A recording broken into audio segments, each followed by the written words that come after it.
Imagine handing, like, the administrative keys to your company's backend to a remote developer you've only ever met on Zoom, and then finding out they actually outsourced their own technical interview to a proxy. Oh, man. Yeah. Right. And if you are an HR leader in 2025, that is unfortunately not a hypothetical nightmare. That is just a regular Tuesday. Yeah, it really is. So today, we're doing a deep dive into a stack of recent industry white papers that focus on remote application fraud and, well, standardized hiring practices. Hmm. Okay, let's unpack this. We're moving away from treating background screening as just some simple compliance hurdle. We want to look at it as a foundational strategy for solving your modern recruitment headaches. Exactly. Because, I mean, the immediate roadblock for any HR team right now is simply finding someone real who actually has the skills, right?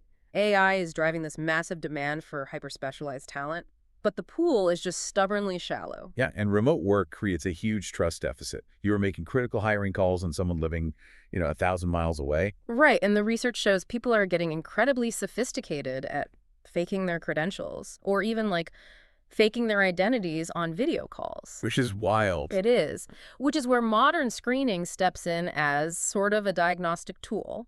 Identity and international checks, they verified the baseline, like confirming the person on the screen actually matches government records. Right. But the real value comes from the mechanics of structured reference checks. So instead of calling a past employer and just asking, was this person a good worker? Yeah, the standard basic question. Exactly.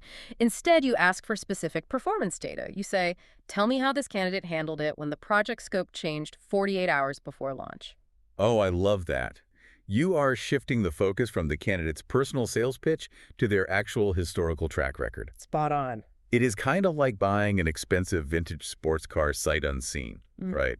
You wouldn't just take the seller's word that it runs beautifully. Definitely not. Right, you run the VIN to verify its identity, and you have a mechanic look under the hood to check the engine compression before you ever hand over the keys or the money. Yeah, checking the actual engine compression rather than just admiring the paint job is crucial. And once you establish the candidate is real and capable, your next hurdle is evaluating them fairly. Right. Because retention problems almost always trace back to subjective hiring decisions. We so often rely on a gut feel or like how well we clicked with someone over coffee. Oh, for sure. And that just lets unconscious bias creep right into the process unnoticed. But the counterintuitive finding in these white papers is that standardized background screening actually acts as a powerful equalizer. Wait, let me push back on that for a second. Okay, sure.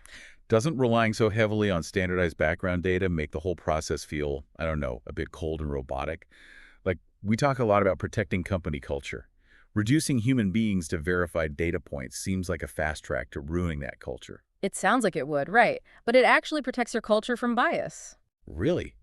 How so? Well, by ensuring every single candidate gets measured against the exact same set of verified facts. Employment history, education, criminal records were applicable. You strip out all that subjective noise. Right, I see. You spot problematic patterns like severe habit of job hopping, using defendable data rather than, say, penalizing someone just because they were nervous in the interview. Okay, yeah, that makes a lot of sense. So instead of starting with, oh, I like this person, let's hire them, you establish a rock-solid baseline of truth for everyone first. Exactly. Then you let the human connection take over for the final fit. Precisely. It gives your culture a foundation of honesty from day one. Okay, so if standardizing this data is the ultimate equalizer, why isn't every HR team just doing it automatically? Yeah. The catch seems to be that the moment you start collecting this defendable data on someone's background, you step into a legal minefield of privacy rights. Oh, absolutely. The regulatory rulebook is thick and constantly evolving. I mean, you have GDPR in Europe demanding strict data minimization, which basically means you cannot just go fishing through a candidate's entire history. You can only collect what is strictly necessary for the job. Ah, okay. And then you have the CCPA in California and highly specific local layers too, like Romania's law 1902-2018. That one strictly limits criminal background checks depending on the specific job function. So you have to gather enough data to hire safely, but the second you ask for something totally irrelevant to the role, you are violating privacy laws. Exactly. The tension is very real for HR leaders. So what does this all mean for a busy HR team trying to balance speed with safety? Like, how do you gather this data without stepping on a legal landmine? A strategic screening program defines exactly what is legally permissible for each specific role. Maybe it is just work authorization and a standard reference check. Or, maybe it requires financial history if you are hiring a CFO. Right, that makes sense. Gathering only